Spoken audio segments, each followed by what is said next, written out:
In my lecture today, I talked about the history of Soviet anti-Zionism, and I think it's a really important part of history that is very much missing today. People are not studying it, and so they don't understand that much of contemporary anti-Zionist discourse actually originates with Soviet discourse and Soviet propaganda that goes back to 1967 in the 70s and the 80s, and the time when the Soviet Union really worked hard to communicate these ideas to the global left and to the developing world. And that is when these ideas, many of the ideas that we're hearing today about Zionism, demonization of Israel, all of these ideas took root in these circles back then, and we're still hearing them today. And it's really important to understand this history.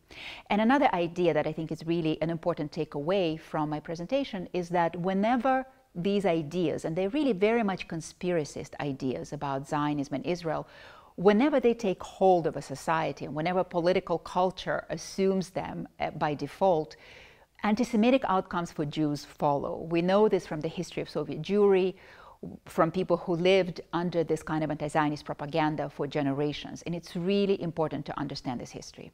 I think ISGAP's work is crucial in analyzing and ultimately combating contemporary anti-Semitism.